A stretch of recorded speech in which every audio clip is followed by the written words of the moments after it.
Who hasn't heard of the Snyder Cut? Show of hands. Well, I can't see any of you, but I bet most people, even those who have never seen a superhero flick or any of the films in what was the DCEU, know about the legend of the Snyder Cut. Just in case, though, a brief rundown. Zack Snyder wound up in charge of Warner Brothers' answer to the MCU, a universe of interconnected films based on heroes from DC Comics that came to be called, in a totally original move, the DCEU. Gotta have that E in there so people don't think you're copying Marvel, am I right? I'm looking at you, newly minted DCU. The first film, Man of Steel, in 2013, which I have great affection for, did well enough, but once execs saw how much money Marvel's team film, The Avengers, brought in, their eyes were filled with dollar signs. All they wanted to do was jump on their own team film, screw any establishing of characters in their own standalone films beforehand.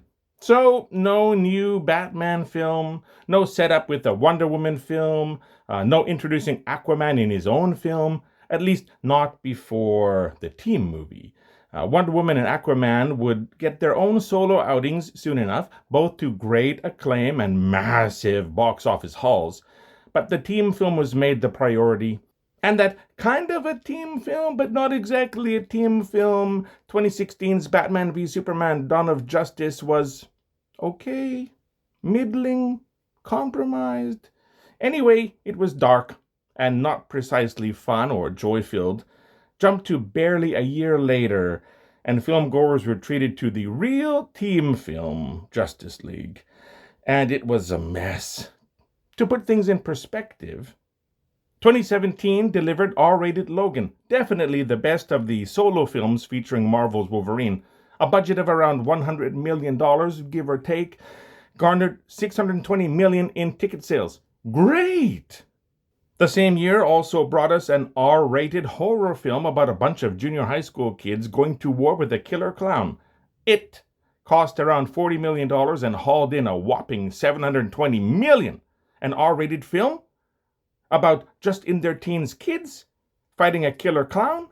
Outstanding. As for Justice League, let's go with a $300 million budget. Let's tally up $600 million in ticket sales, toss in advertising costs, and it's safe to say the film lost money for the studio. DC Comics A-list hero team, crushed by a gaggle of foul-mouthed kids too young to drive cars in a movie limited at the box office by its R rating. Yikes. What happened? Obviously, the studio heads vastly overestimated the appeal of the characters and underestimated the need for universe building before launching the full universe with a team film. On top of that was what my video is really about: how people behind desks counting beans ruin the visions of creators. Seeing Marvel money seemingly within reach, these desk riders rushed the DCEU towards a team-up film. This was the first and probably most significant reason for the failure of Justice League. The second reason is a bit more disgusting. Looking at the perceived underperformance of Batman v Superman, the execs thought Snyder's darker vision of the DCEU was to blame, taking advantage of the tragic passing of Snyder's daughter and his decision to step away from tidying up Justice League. These bean counters hired Joss Whedon, director of Marvel's two highly profitable Avengers films at that point, to iron out the final form of Zack Snyder's film.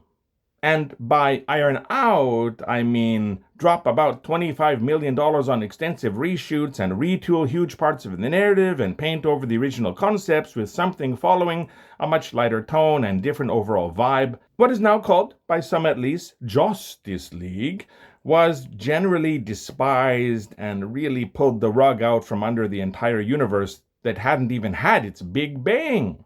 Knowing there was another largely shot and ready-to-go version of the film out there, fans started clamoring to see what had to be a better film. "Release the Snyder Cut!" echoed off of the walls of Warner Brothers, and finally in 2021, Zack Snyder got to present his original version of Justice League, and fans got to see where the DCEU was supposed to have headed. Justice League's meager 39% approval from critics was eclipsed by the Snyder Cut's 71%, and audience ratings were along the same lines. Have you seen one or the other or both of those films? If so, let me know what you thought of them. Now, does this mean that Zack Snyder's vision was the better one?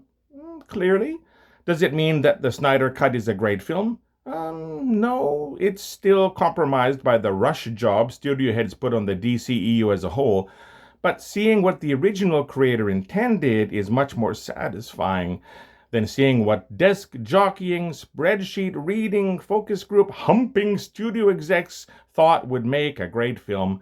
At least the desk jockeying, spreadsheet reading, focus group humping people at Warner Brothers. Wow, that's hard to say. This is not the only time hijacking of a film has taken place. Here are a few other examples of projects being ripped from the hands of the person tasked with crafting them, with results that proved extremely unsatisfying. If you know of any others that I don't include here, drop a comment and let me know. The New Mutants was a film based on a comic book very dear to my heart, and when the first trailer promised something dark, fully in the horror genre, I was on board. Writer and director Josh Boone envisioned something different from what fans were used to in what was called the superhero genre of film, half young adult, half horror, described by some behind the scenes as Stephen King meets John Hughes. Then the January 2018 release date got pushed back to February 2019, a whole year later. More reshoots, more time to craft a great film. One would hope, but reshooting around half of the film doesn't sound like confidence in the project. The February 2019 date got moved again to August 2019. Then, in 2019, Disney Corporation acquired Fox, and a lot of reshoots, even whole projects and films already in the can, were shelved during the transition. Ultimately, the end result landed before viewers in August 2020, 3 years after initial shooting had finished, and almost as long after the original release date was set. What did we get? Horror? Kind of. Easy to follow? No. Full of potential? Yes. The skeleton is there, the idea behind it all, still visible after years of tweaking and tinkering and apathy and neglect, but just the bones, though. It seems that an initial cut tested well as the initial tests of the first Deadpool film. The success of the aforementioned It gave the studio the guts to lean more into horror, and reshoots ensued, and ensued, and ensued, and COVID hit, and everything veered farther and farther away from what had been originally shot. There are back-to-back scenes in an attic that look almost like two versions of the same scene stuck together with different tones and different portrayals of the characters, just one of the many seams that show, giving away the cobbled-together feel of the final film. I would love to see where things were originally intended to go. Such a waste. From the same studio, we have Josh Trank's 2015 Fantastic Four. Hot off the success of his debut feature Chronicle, Trank was hired in 2012 to helm this reboot, with Jeremy Slater doing the writing. Then Zach Stentz and Ashley Edward Miller worked on the script. Then, once officially on board, Trank decided to write his own script. Not a great start. What was the vision? Trank wanted something smaller, more intimate, more body horror adjacent. Think Scanners or The Fly from Cronenberg. May 2014 kicked off 72 days of shooting with more rewrites and a different ending, and Fox execs didn't like what they saw. Reshoots were mandated in January 2015. Changes were made to Trank's original cut, and in the end, Trank abandoned the version that hit theaters, tweeting this: "A year ago, I had a fantastic version of this, and it would have received great reviews. You'll probably never see it. That's reality, though." 9% on Rotten Tomatoes. $168 million at the box office against a $120 million budget, not including marketing fees. A total flop. Because of guys in offices deciding the director's vision wasn't going to work. Why hire the guy who made Chronicle then? What did they expect? Did they not see that film? Superhero horror? Duh! I personally believe that a body horror superhero film might have been quite refreshing. Something R rated, showing how it might really feel to have your entire anatomy altered by cosmic forces you don't understand. The struggle to adapt to your new reality, the decision to use your changes to become heroes and protect the world. Films like It, Logan, Deadpool, and Joker prove that having an R rating and less than family friendly content is not a death sentence at the box office. Can we ever get a Trank cut? I would actually love to see it. Moving away from Fox and from directors named Josh. Two guys named Josh and one named Joss. Maybe it's a name thing.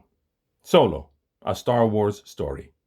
The theatrical low point of the Star Wars franchise.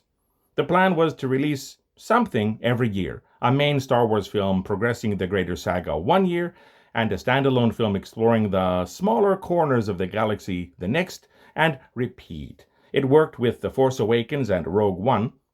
What could go wrong?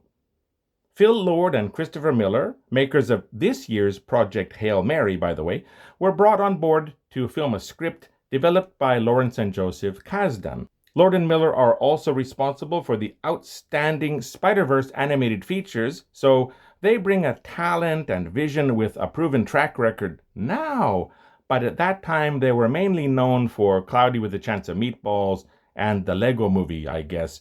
But what could go wrong? Shooting started in January 2017. Lord and Miller were fired in June of the same year. 6 months. All they got was 6 months. That's all. Too much comedy, apparently. Too much improvisation. Too much shifting away from the Kasdan's script. Ron Howard came in to complete the 3.5 weeks remaining in the original shooting schedule, plus 5 more weeks of scheduled reshoots. Howard reportedly reshot 70% of the already completed portions of the film and took sole credit as director, which Lord and Miller did not dispute or contest, all because execs, looking at Kathleen Kennedy here, waited until 70% of the film was in the bag before deciding to scrap it all. Post-Solo, Lord and Miller wrote and I believe produced Spider-Man Into the Spider-Verse and its sequel, Across the Spider-Verse. They adapted, produced, and directed Project Hail Mary, as I mentioned. I'm inclined to believe that their vision for Han Solo might have been pretty darn entertaining. It couldn't have done worse, critically or commercially, than what we got, right? That's 3 examples of studio execs jumping in and changing films that were largely ready to go, or almost so, because they thought their ideas were better, and they were wrong. Would the originally planned versions of The New Mutants, Fantastic Four, and Solo have performed better, been better received? We may never know unless they get the Snyder Cut treatment. But I, for one, would love to see those first cuts and be able to judge for myself. I would love it if studio heads would trust the people they hired to deliver a product that audiences might actually get behind, even if it is risky or different or subversive from what came before. Why? Because I value the authenticity such films carry. I don't value paint by numbers, box checking filmmaking. I want something that I haven't seen before, not deja vu. There are so many other films I could mention where someone in an office and a suit screwed up another person's art. And I know there are cases where someone in an office and a suit saved a troubled production by making the right changes and the hard choices. My point is that most of the time, I want to decide whether something is good or bad on its own merits using my own judgment and my own criteria, not watch some safe, compromised, watered-down garbage. Maybe it's just me. How about you? If you made it this far, leave a like to let me know. Or if you enjoyed this video, drop a comment to let me know what you think and any other examples of films that should get a Snyder Cut. Did you like the versions we got of the films I mentioned? Any comments are welcome. Share this video if you can, and consider subscribing to my channel for more stuff like this, the usual YouTube stuff, and it would be greatly appreciated. I'm Jason. Thanks for watching. See you next time.